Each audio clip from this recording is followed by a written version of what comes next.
Hey guys, Gabe update here, Big Man Comics Live. How you doing on this Monday morning? I hope you guys all have a great weekend. I had a fabulous weekend, great Father's Day. My family really treated me.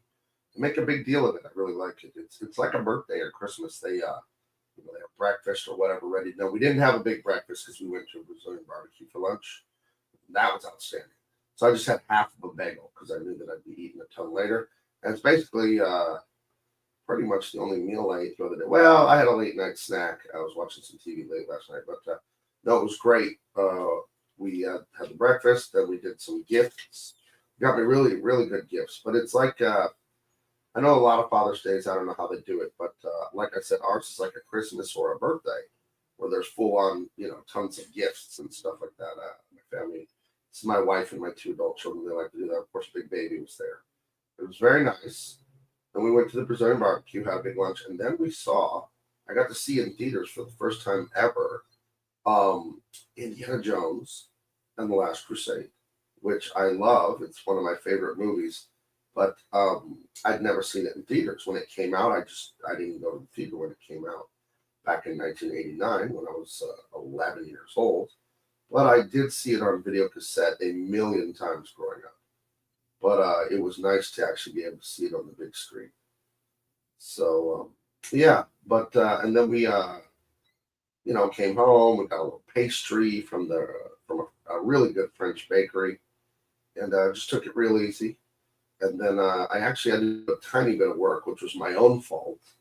I had to work on Empyrean, some print file stuff for Empyrean. I told you guys I had the. Oh, I need to show you guys the proof copies. Those came in, and then we didn't do another live stream last week because I was going to do a live stream on Thursday, and StreamYard, the software I use to multicast to Facebook and YouTube, where you're watching now, and Twitter and all that, they were down. It was affecting other friends of mine, that also live stream, like Craig from Side Scores. Other people were having trouble. I thought it might have been me and my computer. Thankfully, it wasn't me. And StreamYard and their servers were no bueno. So we didn't go Thursday. And then Friday, I went up to Ontario, also known as Ontario. That is east of Los Angeles in San Bernardino County. And I was going there for a convention of sorts. More talk about that later. But if we could get some of the proof copies here, I could show you guys what we're doing with that. So, yeah, we were going to show that. Those came in the mail last Wednesday, but we weren't on the air. They came later that afternoon. So here, just give me one of these things. Why don't you check on the chat, please, and see what's going on there. All right. See if I'm talking to anyone. Yeah, we got a few. We have Matthew Lake waved hello. Hello, how you doing? And I won't tell you what I'm drawing here. You'll just have to wait to see. But it's pretty groovy. This one stays secret for a while. Ramdog1138 says hi ho. How you doing? And Emily Kruger said hail. Hello, Emily.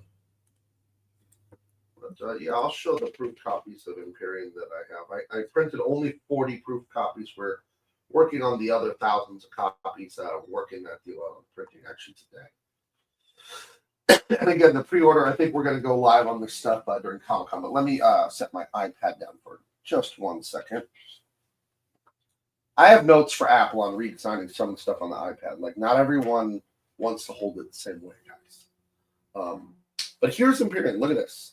Now, this is a proof copy, but it is of the highest quality. So we're using all the exact same materials and binding and everything for the final copies you guys are going to get. So this is a 110-pound gloss-coated cover. That's a real cover. The 70-page interior gloss. This is what you would be getting when you pre-order. So this book, it is complete, as you see. Now, there's been a lot of talk on Twitter about this is hard to do. This is hard to open the book this way and like show it in the camera here. But yes, the book is gorgeous and it's done. And I had a lot of great help on it, a lot of great contributors to this. It was a lot of fun to write this thing, and I colored it mostly. I had 2 other guys color it with me. Well, I didn't color most of it. I colored the first third. And then I brought in some colorists to speed things along because I'm working on Tyrus and other things like that. but it's gorgeous. They matched my color style, and I went over the whole book and recolored and tweaked things to make sure everything lined up with the style. So you can't tell that there are other colors unless you read the credits, and then we give them credit, of course. But I wanted it to have unity, the whole thing. But there's been talk in crowdfunding. I was talking to Aaron Sparrow on Twitter about this concept, and some people were upset. Someone had crowdfunded a comic, and then they ran out of money, and they couldn't get it done. I'm not picking on anyone; these are just facts. And one of the fans or backers said, "Well, you know what you could do is you could finish the book first, and then crowdfund it." And then Aaron said, "No, that's a pre-order." And I disagreed with Aaron. I like Aaron and respectfully disagree. It's professionals talking shop. And I said, "No, there's no limit to how much of a book you can do, and then you have to stop, and then where it'll still count as a crowdfund or pre-order. That's not a thing. You can do as much or as little as you want, and then crowdfund it afterwards. And I do think anyone that can take the risk should. So if I can take the risk up front by spending the time and the money to make this, and then crowdfund its printing and production and all that, and really getting it out there in the world, I should do that. Now, there are many people that cannot afford that, so don't do it. Go ahead and crowdfund the whole thing. I get that, and I'm totally not against that. But whatever you do, you must deliver on what you promised. That's basic customer service. Now, those of you who don't know, I had humble beginnings. When I married my wife, I worked at Toys R Us, stocking shelves overnight. She was a waitress. And I thank God we've come so far and succeeded so much. And, it's really God's blessing. And thanks to you guys, the great customers that have backed everything we do in these crowdfunds and these independent comics. But I worked at Home Depot when I was in college. And when I worked there, this is the year 2000 when I got hired there. They were still regarded as like America's most admired company. They were still privately owned by Bernie Marcus and Arthur. I want to say Arthur Blank, but I feel like that's not the right guy. Same guy that owns the Atlanta Falcons. Anyway, and they indoctrinate you when you work there. And if anyone knows the 1990s and the early 2000s Home Depot, it was a great company. It was a wonderful, pleasant place to shop. There were not long lines to go to the cash register. There was helpful people everywhere in orange aprons. And they made us that way as workers. And it was really fun to work there. We were very empowered. I remember they had this upside down triangle of like the power structure there, where it was like the employees and then down to the boss. And it was like, you're our ambassadors. And the thing they said to us at Home Depot that stuck with me forever was, this company was built one customer at a time, and it will be destroyed one customer at a time. And my grandfather was an entrepreneur. Him and my grandmother had a tortilla factory and a Mexican restaurant for 40-something years after World War II. When he came back, he did a few things, and then he bought out his brother-in-law, my grandma's brothers. They were trying a Mexican restaurant tortilla factory, and they were failing.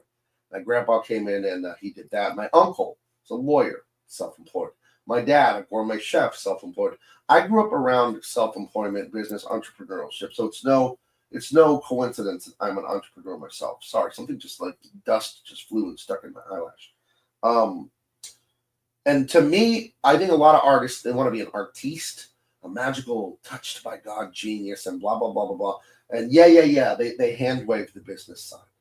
And business is really nothing more than customer service. That's all business is. You have to be competent. You have to know how to draw. You have to know how to write for our business and all that. But the business side of this is customer service. And watching my grandfather, what I did at Home Depot, my cousin had a lawn care service when I was in high school. He was about 6 years older than me. We would mow like 40 yards every weekend. So lots of entrepreneurship in my life. It's just very normal to me. And it's customer service. What does that mean? That means doing your best at the work, yes, but it means treating the customers, the backers, the crowdfunders correctly. Like, how would I want to be treated if I walked into your restaurant or walked into your place of business? I want to be treated like a king. My hard-earned money, I want a good product. I want a smile on the face of the workers. I want pleasant. Like, I see the online fighting, like YouTubers vicious, going crazy, rivals, whatever. How would you feel? I was telling my wife yesterday, how would you feel, any of you watching, if you walked into a restaurant and the chef was fighting with another chef, screaming and throwing plates at each other? I'd leave. It's chaos. I didn't come to your restaurant to be irritated and, begin in the middle of this insanity. I'm not here for that. I'm here for a succulent meal, a succulent Chinese meal. You didn't come for the drama? No, I'm not. If I want drama, I'll go to a fucking theater and watch a play. Okay? And it comes to comics too. You see all this stuff that's everything except for writing a drawing. It's like there's time for every bit of nonsense except for sitting your ass down and getting to work. It's absurd to me. And the customers, the backers, all that, they deserve better. That's why anyone that's dealt with me professionally, you got exactly what I promised. The best comics and graphic novels, because, I know what I'm doing. I'm a great writer and artist, and the guys I hire are great. And we get it done. We get it done on time. We get it to you. And if your book doesn't show up or it shows up all mangled in the mail, what do I do? Any one of you out there, you can vouch for me. Anyone that has ever emailed me and said, hey, dude, my book got screwed up in the mail or it didn't show up, bang, in the next half hour, I pack a new one and send it. Because that's the customer service I was shown by my grandpa, my uncle, my dad, working at Home Depot, my cousin, mowing yards. Like Bernie Marcus and Arthur Blank, I hope those are their names, said, it was 25 years ago when I got hired. I think there's their names. Big Man Comics is built one backer at a time, and I can destroy it one backer at a time. So thank you guys all for backing this stuff. Look at this. Is so much fun when it shows up and it's real. Because otherwise they're digital files on a computer, and anybody can have a digital file. Well, this stuff is real, glossy. This nice thick card of a cover. This is 100-pound. I don't go cheap on it. Some guys you get stuff crowdfunding this and that, and it's a little chintzy. It's a little cheap. But I hand these to people. I was handing these to some people this weekend that I was talking to about some certain business opportunities, and they were so impressed, like touching it. You know what I mean? Like, because art, the artifact, the actual piece of art itself really matters. And the concept, the printing, the design, designing the spine, designing the layout, all that takes craftsmanship and time. And what it doesn't take is going online and arguing and making excuses and getting weird and fighting with people.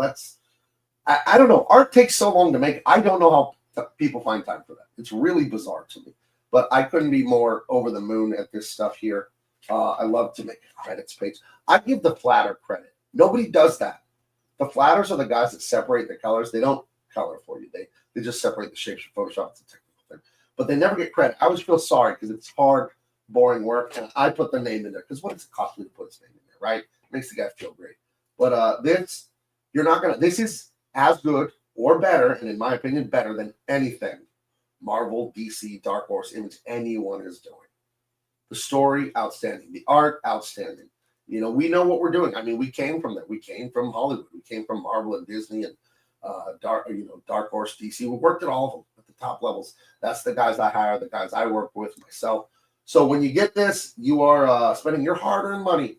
The economy's getting better, but Biden put a number on it. So I know a lot of you guys out there, the money's tight, and you got to be very discriminating what you want to buy. And I would be the same way too. And I want you to discriminate when you buy. And that will lead you to getting this. It really will. You want to be thrilled? You want to be absolutely thrilled? Then you're going to want this because they're giving you crap. They're not giving you the stuff you want, people. All the stuff you love. Yesterday, my family treated me so good for Father's Day. I was telling you guys at the top of the show. For whatever reason, we do Father's Day and Mother's Day like Christmas or birthday. There's tons of gifts. Like I got amazing gifts, the kind you get for your birthday or Christmas. Went out to Brazilian barbecue. I think I ate 8 lamb chops. The Brazilian barbecue, they come with a big sword and they just put meat forever. And they try to trick you with the potatoes and the bread, right? They want to fill you. But, I don't eat too much of it. But I had so much meat yesterday. It was insane. I was more meat than man at one point. And then we hung out. We relaxed. Everyone chilled out for a while. And then we saw Indiana Jones and the Last Crusade. It's in theaters this last weekend. It was just in theaters for like three days. Movie came out when I was 10 or 11, and I didn't ever get to see it in theaters. I didn't go to movies growing up. I think my parents took me to 3 movies growing up, like my entire childhood. But we wore it out on VHS, Indiana Jones and the Last Crusade. Junior, those men are trying to kill us. I know, Dad. It's such the repartee between Sean Connery and Harrison Ford is brilliant in that movie. And I want the stuff I make for you guys to feel like that. And those movies are the movies I reference the most when I write. When I wrote Tyrus, when I wrote Empyrean, when I wrote Dean Cain, everything I write, I go back and reread stuff about Last Crusade, about the Raiders of the Lost Ark. Those to me, they might be Back to the Future as well, perfect movies. Like when it comes to the Hollywood 3-act Spielberg, George Lucas thing about adventure and that devil may care smile on your face. There's danger, but you're laughing and having a good time. I think they're perfect movies. I don't think there's anything wrong with them. So they're perfect frameworks for stories and all that. You might sit down and watch them again before you write, just to feel inspiration. While I was sitting in the theater yesterday watching it, I was feeling inspiration about, ooh, when I write the dialogue for Tyrus, I can do something like that, or I can do something like this, something similar, a joke like that, or whatever. They're near perfect movies. So I say all that to say, when you get my stuff, that's what you're getting. You're getting stuff like that, and I don't understand what Disney's doing now, man. I don't get it. If they would just keep making stuff like that, dude, that you're just printing money. It's like a free printing press of money. So, any comments out there? What's going on? We do have a comment. Ramdog said that as you were showing the book, that it looks great. Thank you. But I wanted to just comment about watching Indiana Jones in the theater. I just thought that was so cool because I know that's like many times for these movies that are classics, you can't, like, if you miss it in the theaters, you're out of luck. Right. Like, and so to watch that there, and we took Big Baby, and did pretty good. She watched the whole thing. She didn't like the scary part, Yeah. But we knew we covered her eyes before the head got chopped off. We covered her eyes, and but covering her eyes scared her. Yeah. Then she knew, like, oh no, why are they covering my eyes? And then she said, "Scary, all done." Yeah, when the scary part was over. Because we're like, it's fine, it's done, it's over. But yeah, no, I thought that was pretty cool. That part that you were quoting with Sean Connery. Sean Connery's so great in that because he plays like the bumbling professor. Yeah, but he's really intelligent. But he's such a bookworm. He's like missing like the obvious stuff about life, Right. And it's so well written because he missed the stuff about his son. He missed the stuff about his wife in the macro sense. But then like the little day-to-day, moment-to-moment stuff during the adventure, he misses some of that too. Yeah. Like Indiana Jones tells him, "Stay here, Dad." And then he goes and gets in the army tank to save Marcus. Yes. Like, are you not paying attention to what the hell's going on here? Or those guys in the planes are shooting. I think they're trying to kill us. Yeah. Minnie in the theater, she tells me, "That's you and me, Mom." Right. It's like, thanks. Right. But no, I thought it was really cool to see that in the theater. Like you, I only went to one movie my entire childhood until I got to high school, and I could do things a little bit more on my own. But what movie was that? I'm not 100% sure, but I think I think it might have. It wasn't Psycho, but it was something like that, because it was my two sisters and my mom, and my oldest sister was very bossy and told everybody what to do. So she chose the movie without thinking about my middle sister and me, who are 4 and 5 years younger than her. So she chose a scary movie, and my middle sister was terrified. My mom's covering our eyes, and I'm watching the movie between her fingers because I'm not scared. But the whole experience was not great because my middle sister ended up being a little bit traumatized by it. My oldest sister was happy because she got to see the movie she wanted to see. I never understood people who like want to do a group activity, but they want everyone to do what they want to do, and they just make everyone miserable. That's exactly what it was. And my mom felt terrible because she was trying to do something nice for us, which was, that cost a little bit of money that we didn't have. It was a big spending for her to take us to the one movie we went to our entire childhood. And my oldest sister like ruined it for everybody. So, yeah. That was the one movie. So seeing Indiana Jones in the movie theater, I thought was pretty cool. I saw Return of the Jedi when I was in kindergarten. I saw Cinderella got re-released when I was like 7. My mom took us to that. And then I saw, what did I see? This is all before, I could go myself with a little bit of money I had in middle school or high school. We also saw, Return of the Jedi, Cinderella. There was like 3 or 4 more, and I can't remember, that I saw growing up. What was it? Oh, my parents were divorced. My dad took us to like the DuckTales movie, like in 1988 or 89. There was a DuckTales movie. That was okay. And then for whatever reason, we saw Yahoo Serious. He was an Australian comedian. It was called Young Einstein, starring some Australian comedian called Yahoo Serious or something like that. I've never heard of that. He was popular for like a millisecond. It's like one of those things where like Hollywood's trying to force a guy on everybody. and that was like 1988 or 89 or something like that. And I think that's about it. I don't think we. Oh, my family, like we're Mexican, like as far as some of our heritage, but we're not Mexican. Like, dude, I grew up like very just American culture, you know.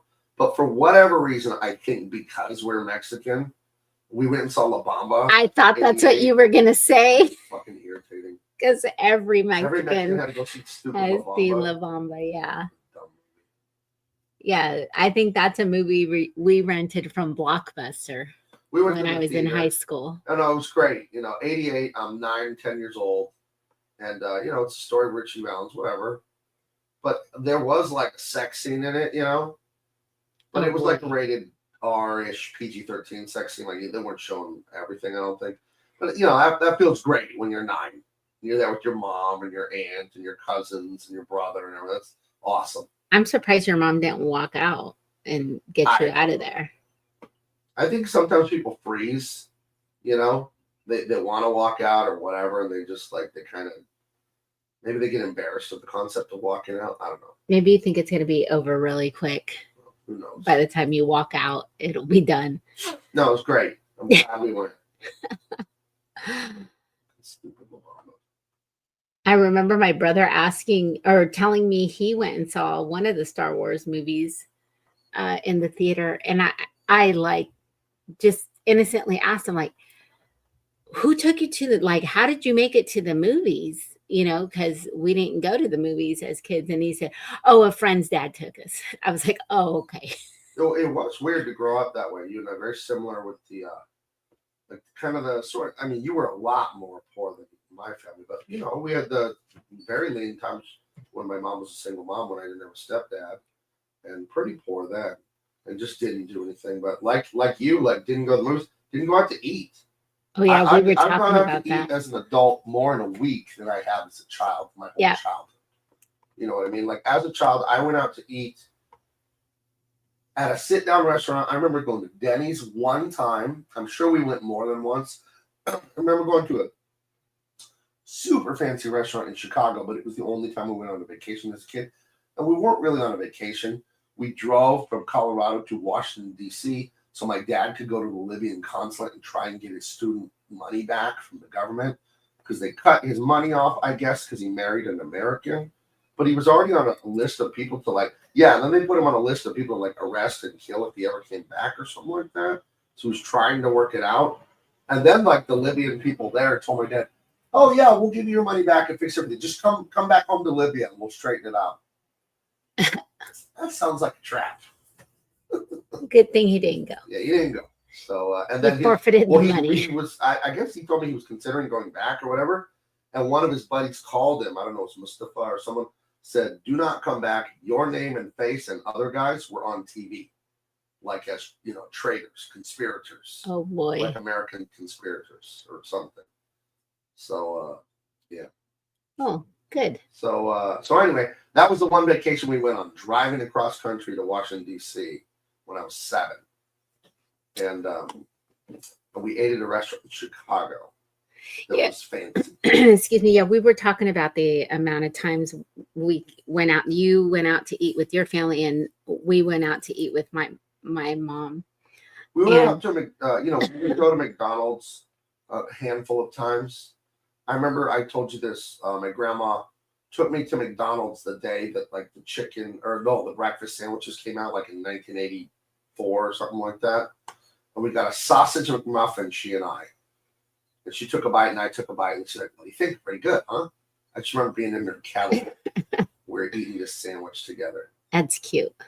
One reason I think we didn't go out to eat much at all growing up, before my mom got divorced, so we weren't like so poor. So my grandparents owned a restaurant, and my dad was a gourmet chef. So eating out was a step down. But that makes sense. You know, like the food was so good at home that eating out would actually be like, it would suck. Like the food would be inferior to what we had, like by miles. And because my grandparents, my mom, and my dad were never lazy about cooking. There were 3 meals a day, and they were always good. So. Yeah, we probably wouldn't have went out to eat if we had a restaurant and a gourmet chef in the house either. That pretty much makes sense. Going back to seeing movies in the movie theater, Ramdog 1138 says, I remember seeing the 78 re-release of Star Wars in 80.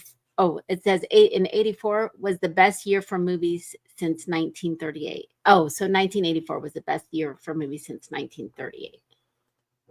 87 is pretty huge.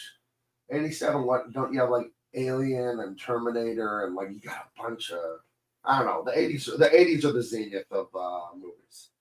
It doesn't Yeah, get they better are. than that. It's the It best is. decade of movies. Because you had special effects in the 80s that were good enough to be like, workable and usable, sometimes pretty good. But you didn't have the full infestation of wokeness and political correctness and feminism yet. So you still have macho themes, but now you have the visuals to kind of make the stories great, So the 80s are truly the best movies. Better than the 90s. Some people try to say the 90s. Nope, I lived both. 80s are better. And the 70s would have been fine, but they didn't have the special effects. So. Yeah, None the Miser said, I saw Young Einstein in the theater too. Odd movie. I should watch it again. Really weird movie. Don't know. It's kind of Young Einstein to me is like, what? That's how some of that movie. Like, what? Where did this come from? Absolutely bizarre. So, okay. I'm not sure. I don't think I've ever seen that. I don't think anyone would really remember it. Ramdang had a question earlier when you were talking about making books and how Indiana Jones, Star Wars, all that, it kind of gives you inspiration. Ramdog 1138 said, what do you think of this idea? Illustrating some public domain adventure stories and printing them in prestige or gift book format. Doing folktales, public domain stuff that already exists. You're wondering if that works? Ask Walt Disney if that works. It's like the most obvious thing you should do. I want to do it with Big Man Comics. I already talked actually to Akion about a great idea about public domain stuff. Yeah, that's how Disney built it. He did not write Pinocchio. He didn't write Cinderella. He didn't write any of that. He didn't come up with those. He didn't write The Little Mermaid. None of that is from Disney.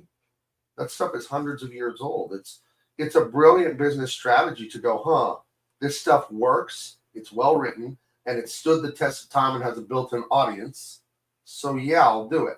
That's very smart of Walt Disney to do that. So yeah, do public domain, of course. It's less about the story, like, I have a story about vampires, I have a story about going to the moon, or blah blah blah. It's more about execution than what brilliant idea you may think you have. It really is. And execution means having the skill and the tenacity to be consistently working hard to get something done. The topic, the genre you pick is less important than the execution. That is a fact. You can make, because you guys know, you've seen a good movie about anything and everything. Things you think you really aren't interested in, you've seen stuff that's well done about it, So good work is good work, period. Yeah, and Walt Disney did them so good that when you see other renditions of animated Cinderellas, they're weird. Yeah. Like it doesn't seem like it's Cinderella. Yeah, exactly. Well, what you would have, and now I know this from learning some marketing stuff in college. If you were going to do your own Little Mermaid or whatever, which you can do, that he doesn't own that, you couldn't do their Little Mermaid, but you could do your own. You have to radically change it. You can't do one that like looks like that soda at the grocery store, Dr. Thunder. Yeah. You can't do that. You can't do Dr. Thunder Little Mermaid. Yours would have to just be a radically fresh approach. You'd have to say something different with your art. If you tried to just say what he says, now there's actual statistical research on this. I learned in marketing in college. If I just make Dr. Thunder or Coca whatever, and it's like a red can of cola, do you know that increases Coca-Cola's sales? That's so weird. It doesn't help you to echo someone else. So when I make comic books, if I just make the Avengers, but it's my Gabe's version, it doesn't help me. It just adds to their advertising. You have to have a take. You have to be honest. You have to be original. You can do your own superhero comic. You can do your own Dr. Pepper or whatever, but have a take, have an angle. Why is this different? Why should I buy your Dr. Pepper instead of this one? Why? I know the real one, but it costs 20 cents more for the real Dr. Pepper. What do I want the fake one for? I never understood showing up and someone has a bunch of Shasta, and Dr. Professor Thunder or whatever. It's like, was it that much to get the real one? Like, dude, I don't know. So yeah, there's scientific statistical research that shows just like echoing someone is not a great business strategy. That's weird though that it would increase sales. Well, what it ends up being is advertising for them. It's so similar, it just feels like more of a Coke advertisement. Because when you see Dr. Thunder, you just think of Dr. Pepper. I mean, they even use the same color. They did, yeah. They use that, Dr. Pepper reddish maroon. Like, why are you using that? Like, I don't know. I mean, they're just going in for cheapskates. I'll say this as a businessman. I want anyone and everyone to buy my products, but I do not want to pigeonhole cheapskates as my main customer. Now, let's think about making money and chasing cheapskates. Do you see the logical problem there? Hey, guys, let's try to focus on selling to people who hate spending money. It's bad business. It is, it's bad business. You don't focus on cheapskates. You'll sell to them, sure, but you don't make that the focus. And that's what Dr. Thunder is. You're focusing on cheapskates. No offense, Dr. Thunder. I wonder if Dr. Thunder has doctor on his credit card. What about Hypno like, Doctor? Mr. Thunder, he's like, Dr. Thunder. I like Dr. Jill Biden. She has like a doctorate in like pizza bagels or something stupid like that, Right. Doctor, my ass. And some liberal idiot was trying to defend her, She is a doctor. You call her doctor. I said, okay, so if your cousin said he wasn't feeling good, he was going to the doctor, would you think he was going to some professor to the English medieval writing? Is that what you think he's telling you? Everyone knows what the fuck a doctor is. Jeez. Right. Feminist, lesbian, indigenous pizza bagel doctorate. It's time they had a voice, Adrian. Right. What about the guy that rear-ended us? Oh, he tried to pull Obi-Wan on us. We got rear-ended, just a little dent, little scratch. We got it fixed. But that when we got out of the car, the guy that rear-ended us, what was his license plate? Hypno Doctor. Hypno Doc. That was on his license plate. And he was like a hypnotherapist or something like that. I thought he was going to try to wave his hand at me and get me to not ask for his insurance. And the crazy thing is, we saw him later on the freeway, like 11 years later. Yeah. We saw him on the freeway in Oceanside or San Onofre. So weird. Same like Dr. Pepper. Speaking of Dr. Pepper, same like Dr. Pepper covered like Mitsubishi Eclipse or whatever he was driving. It was the same car. It wasn't just the same license. Same car, like 11 years later. You don't forget the Hypnodoc's wheels. Ramdog said, I didn't go through 7 years of meteorology school to not be called Doctor. Thank you. Right. Now, listen to this. If you were a meteorologist, you would drink Dr. Thunder because of all the rain and lightning. Oh, that's right. Now that's who would funny. drink that shit. But no, cheapskate is not my target demographic. My target demographic is people who love action adventure and hopefully have a fat wallet. That would be my target demo. When you say fat wallet, it makes me think of I'm going to butcher it, but when you say that she went out with him because he was standing on his wallet. Do you know what I'm talking about? I can't say who that is. That was a person I know. Oh, no. I'm talking about in general because we've used that as a saying. I didn't know that was a person. Short guy who's rich and jokingly said, well, he could stand on his wallet, I guess. Oh, I didn't know it was a person. You know this person. I don't know. A little fella. Hold on, I think I have him in my pocket. Okay. Yeah, I'm very tall and I do like to make fun of short people. Sorry, shorties. Should have drank your milk. Should have took your vitamins, like Hulk Hogan said. Heather has a comment on your lighting. How's my lighting? She said the lighting is way better during this stream. Double impact, you look as pale as me. Sorry. I think it's because you turned the light Well, off. because there's a real light here in the garage and stuff Yeah. like that. And yeah, it's different. The stupid double impact lighting. Yeah, it's those cheap like $10 ring lights you put in front of your computer. I don't like them. In this lighting, you can see how many wrinkles Gabe doesn't have. Right. I like the picture of Dorian Gray. I'm a little jealous of Gabe's wrinkle genetics. Oh, guys.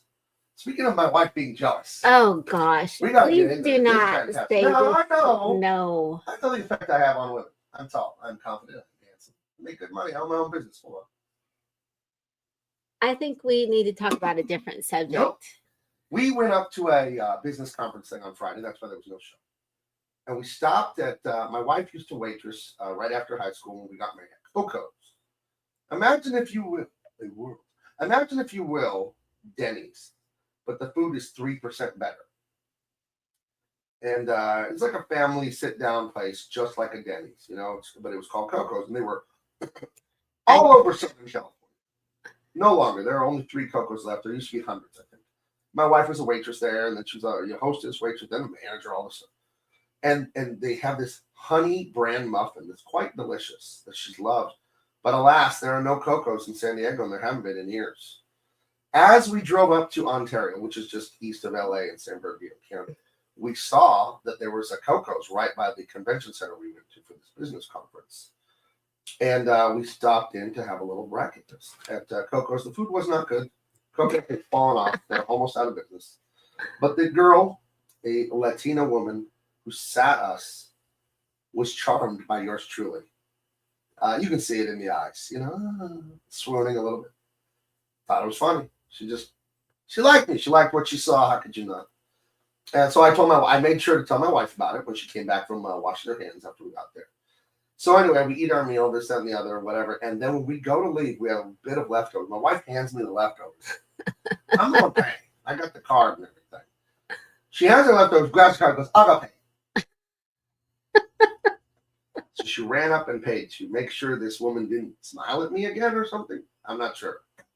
It's a good thing she did, because I was ready to marry the woman and leave my wife there in Ontario. Sorry, she smiled. Okay. Now we're married. That's how it works. I don't make the rules. Would you like to explain yourself? Nope. Because usually you never act like this.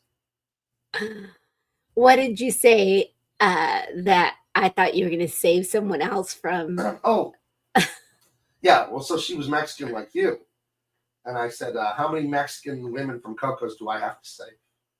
Because I plucked you out of there. So Okay.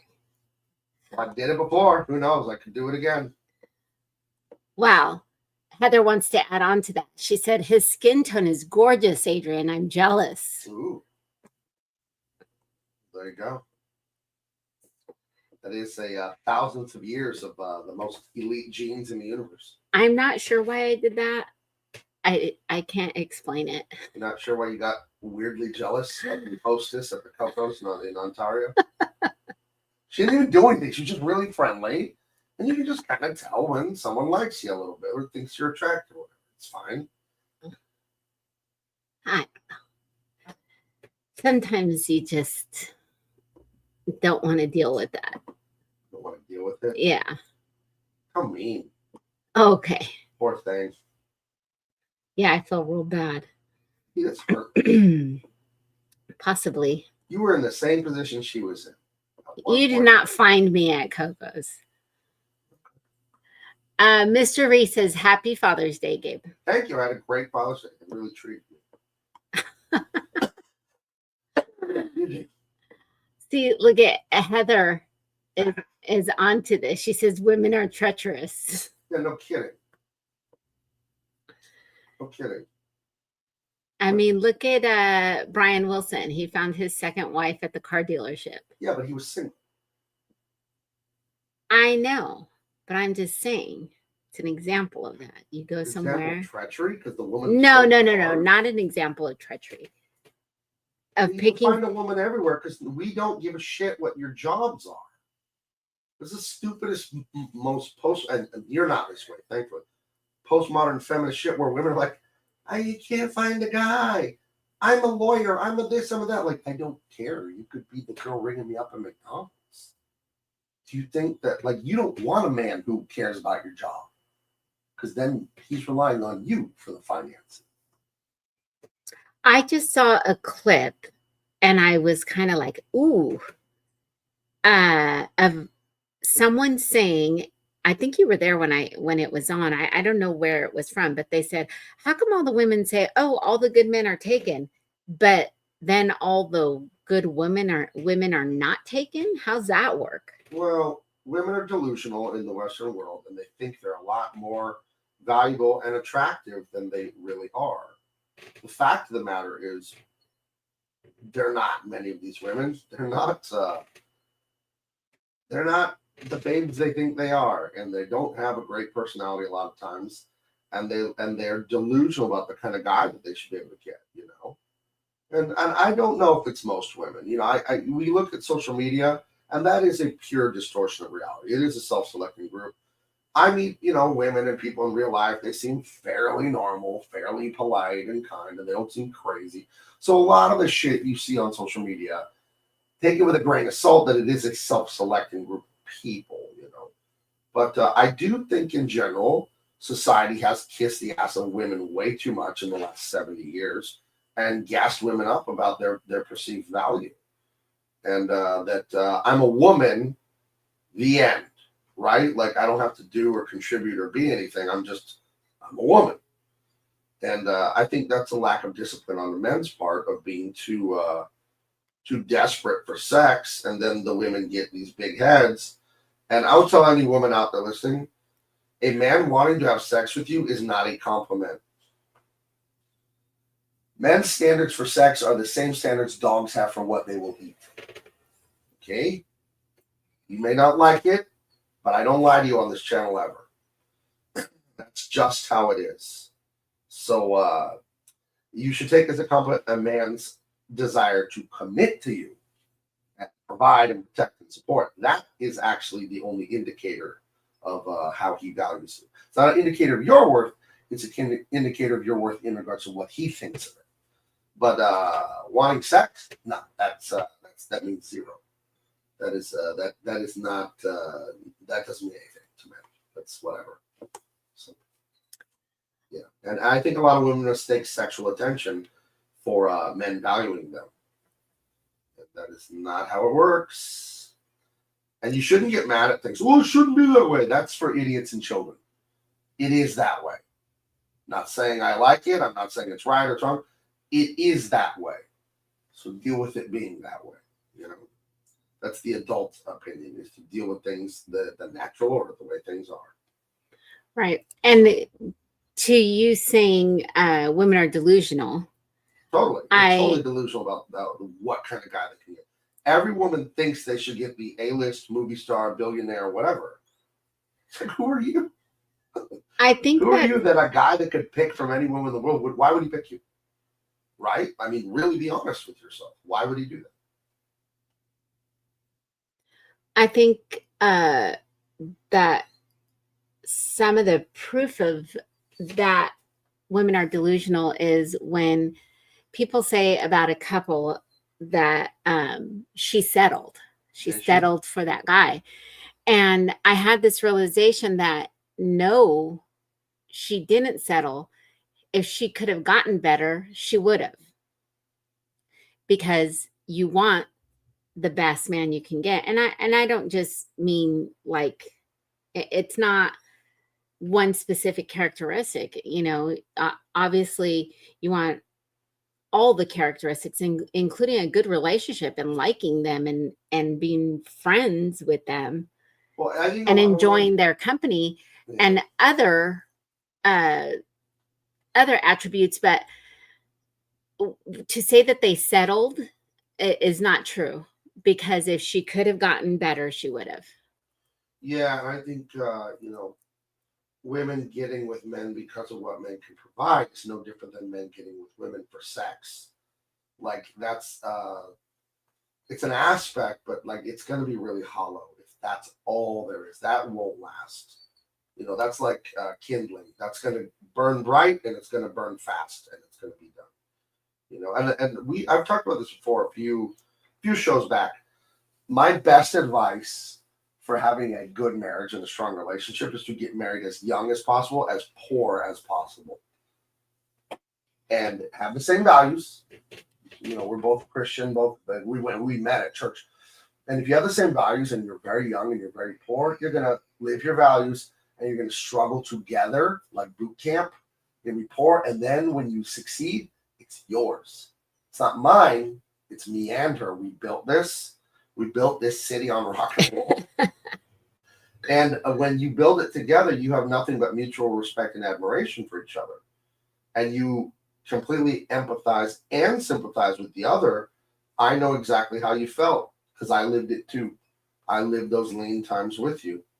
And this whole go build yourself and do all this stuff for, a bazillion years and then get married, I'm telling you, that's backwards. And if you doubt me, well, we did it the other way for all of human history, and now we're doing it the new way where you go build yourself and you get married when you're 40. And look at how miserable everyone is. Not me, not us. We're not miserable because we did it the old way. See, that's the thing people confuse about what conservatism is. Dumb people say conservatives don't want anything to change. That's 1,000% not true. Real progress and real progressivism is what conservatism is. All conservatism is thousands and millions and billions of iterations of trying. Trying what? Trying everything. Trying and go, oh, that doesn't work. I shouldn't do that. And we hone and hone and hone and hone.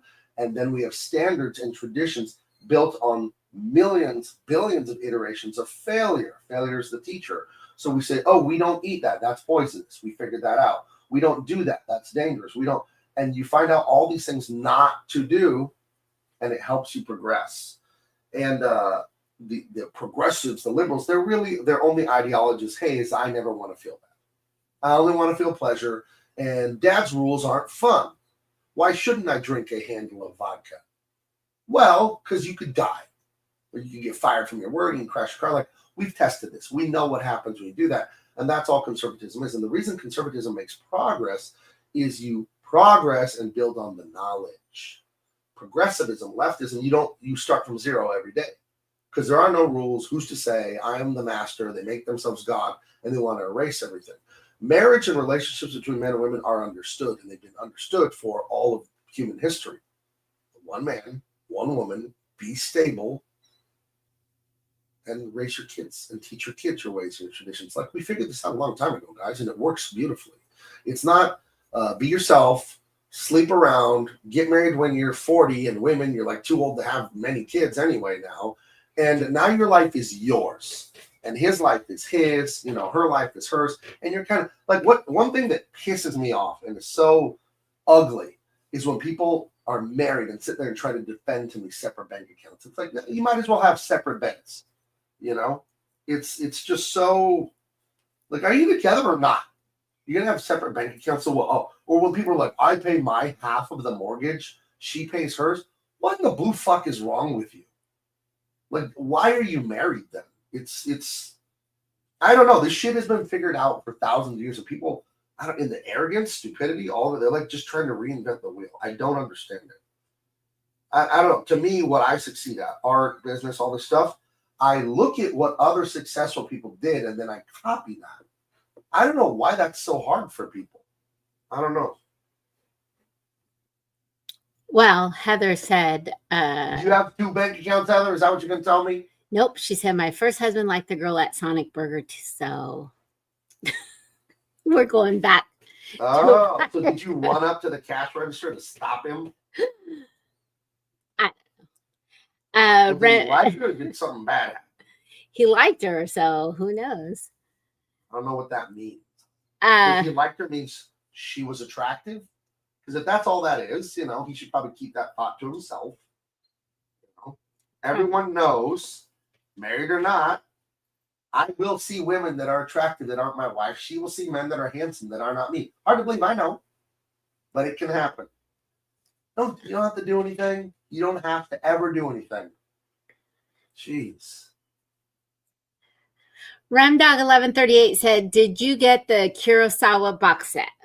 I did. Back I to got the Father's Day. Criterion collection of Sanjiro, Yojimbo, Rashomon, and Seven Samurai. Yeah, I have the best family. I do. I got all kinds of stuff. I got, like, you don't even know. I'm telling you, it's like Christmas. You get all kinds of gifts. There's on Father's Day, Mother's Day. That's what we do here. Yeah, I got some pretty nice stuff for Mother's Day. Yeah. So I thought that was funny. Yeah, I did that. I don't know how you knew I got that, but I did. Maybe you mentioned it. I don't think so. I don't think I would be like, "Dear Diary, this is what I want for Father's Day." No, I meant maybe you mentioned it on a live stream. That's what I'm saying. I wouldn't go on a live stream and be like, "Dear Diary, I'm not gonna. Why would I do that? It's weird."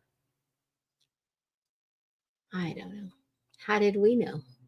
I told you. I sent you a text and said, "Hey, the kids." Oh, that's right. You did. You were clear to us. Yeah.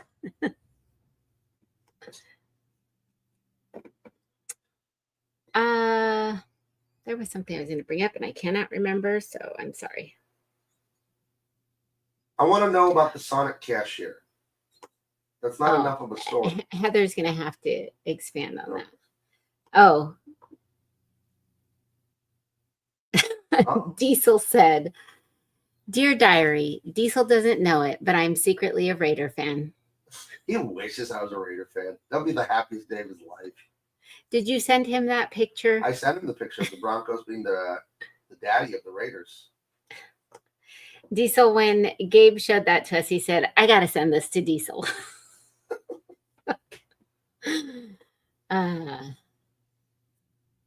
So he was thinking about you. Oh, yeah. That's funny. Everyone needs a Raider fan in their life to make fun of. In a friendly way. How am I the Mexican and Diesel's a white guy and he's a Raider fan? I don't know. Shouldn't it be the other way? Sometimes hey, that the happens. Raiders gonna win all the way this year, dude.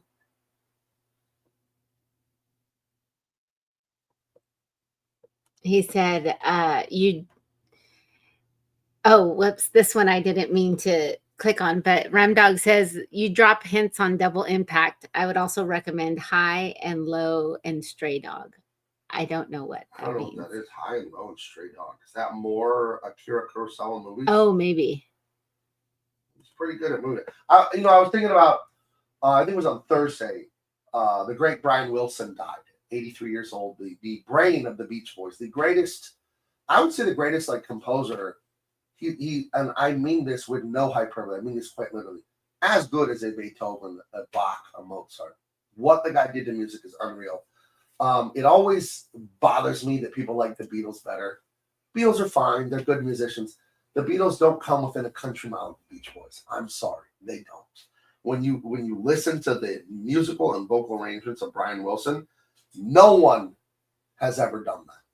No one's done that. The vocal stuff there, the musical arrangements, no one's ever been able to do that.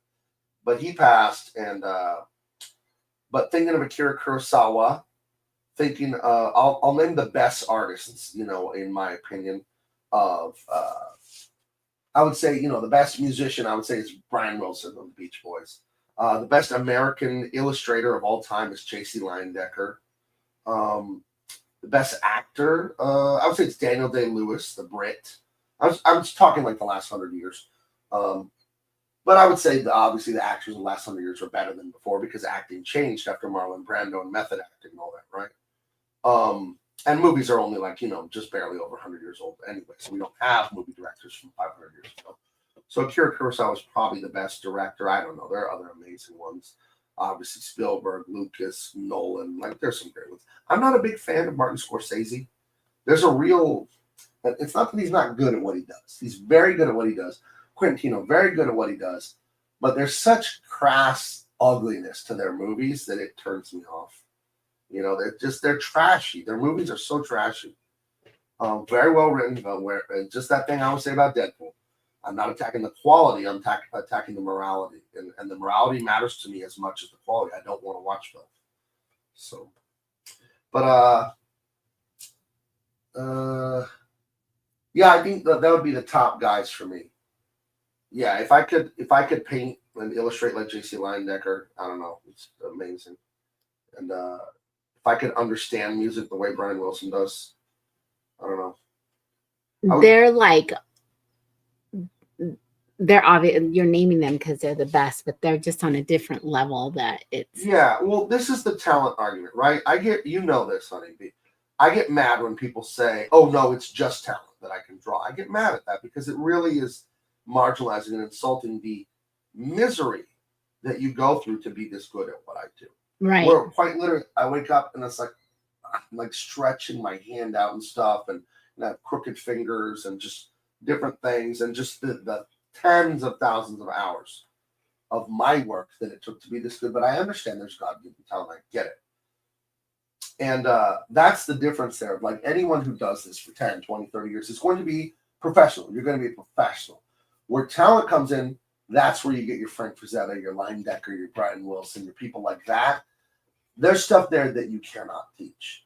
But for anyone to say, because people always tell people like me, they can't draw. They can only draw stick figures, blah, blah, blah. It's telling bullshit. You could be a professional illustrator, 100% of people could. Would you ever be as good as someone with talent? No. Would you be professional? Yes. And you'd be a great artist. There is a part where you can just work at it. Yes. There is a gift from God, a mental understanding of drawing and this and that, where it just comes easy to people. But the analogy I always make is like basketball. If you're tall, you're going to be better, easier. It's going to have an easier time. You can still be short and be great at basketball. And on the rare exception, I understand, there have been guys under 6 feet in the NBA, right? Spud Webb won the dunk contest. That dude was like 5'5". Nate, in the last decade, what's his name? I forget his last name. He won the dunk contest. He's like 5'7" or 5'6" or something like that. Tiny dudes. Now, it's an exception for a reason because it's so much harder, but it isn't impossible. There's Earl Boykins. Earl Boykins on the Denver Nuggets. He was like, 5'8" or something like that. All-star basketball player. Again, exception.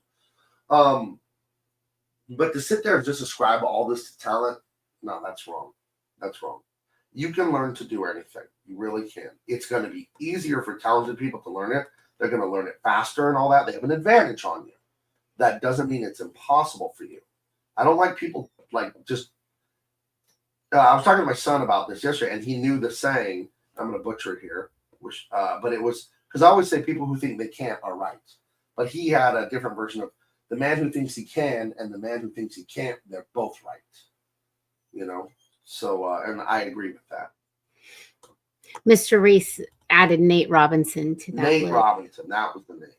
He's a great player, little dude. So real quick, let me read some of these last chats before we go. Mr. Reese also said he prefers Humphrey Bogart over Brando. Sure. Brando's great. Best actor's Daniel Day-Lewis. You can't touch him. There are many fine actors. Heather wanted to give you a little detail that you asked for on her Sonic saga. She said we had marital problems and he was interested in a sexual relationship with the Sonic girl. I never asked for details. Sorry, Heather. That's not great. Diesel said about the meme you sent him. LOL, got a kick out of it. So did a few of my other Bronco fan friends. And then I think Diesel's secretly a Bronco fan. What I think is going on here. That could be the twist. How could you not love the Broncos? Best franchise in NFL history. And Mr. Reese said, "Orale los Raiders." I hate that I cannot do a Mexican accent. Well, it's more of a guy thing. The women don't sound that. They have their sound, the East LA Mexican women, but they don't sound like the guys talking. Remember the tacos de pito? Remember yeah. Yeah, but they say like Sancho, like my Sancho, and they do say it away, and I can't. My go-to word for the Mexican woman is stupid. Yeah. And Minnie's really good at at doing that, and she would say, make fun of her fellow students in high school saying, teacher. And she would say, student. But I really wish I could do it because I'm like, I speak Spanish. I should be able to do this accent, but I can't do any Yeah, accent. but So you're even though your mom's from East LA, your Mexican family is more Mexican than like yes, Angelinos. Because that East LA Cheech and Chong, whatever, that's a very specific type of Mexican. Because my grandfather, the Mexican one, he's Spanish and Basque and Mexican. He's from Colorado. And his people are from like Colorado, Texas area for hundreds of years, going back to the 1700s when some guy named Duran came here from Spain. My grandma, they're from Mexico and then going back down south with Native Americans. And she was from El Paso, which is on the Mexican-American border there in Texas. So we're not like the East LA, vato, homie. right. Like that's East LA.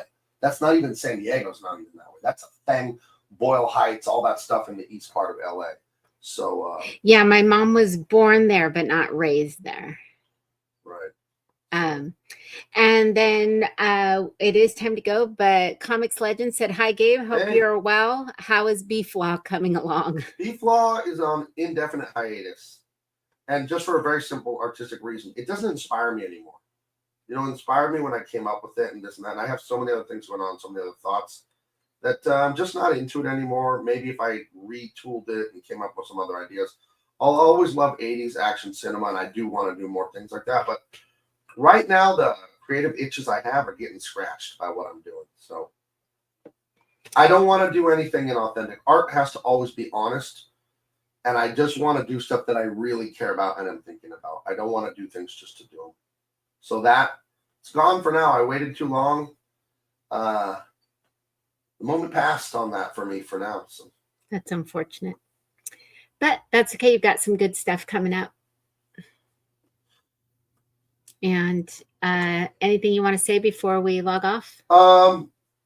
Yeah, hold on a second. Let me grab this. For those of you coming late, Empyrean, I printed up proof copies, but they are the actual print copies. They're 100-pound gloss covers. We've got these full gloss interiors. The book is done. Just a few proof copies. Went up to a business conference. I'm going to send these out. We need to do this after the show, Adrian.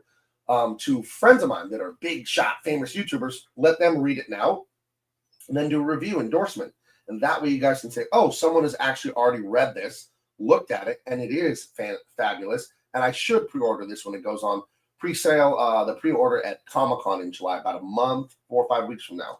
So yeah, Empyrean's done. The Unstoppable Tyrus is coming along. This thing you see on the screen here, I will not tell you what that is, but that's coming along too. And go to follow me on X on Big Man Comics on here on YouTube, Facebook, and Instagram. I'm Gabe Tape, and on TikTok. We need to make TikToks. We made an account. We made like 4 TikToks. I think you got to do like 4 a day. On Big Man Comics 1, stupid TikTok. I don't want to do TikTok, but you have to because it's one of the best for like growing your audience. I'll be honest, I don't watch TikTok. I never watched it. But follow me there. I hope you watch it. Guys, I'm honest to a fault. I'm sorry. Follow me on all those social medias. Go to bigmancomics.com if you don't have a DK on American Lawman Volume 1. And I'll talk to you guys later. Bye-bye. Hit the like, hit the share. Talk to you tomorrow. Every Monday through Friday, 11 to noon right here. And tune in tomorrow night, Tuesday, for Double Impact. We got Weird Science with Kelly LeBron. It's going to be awesome. That's 7 Pacific p.m. Bye.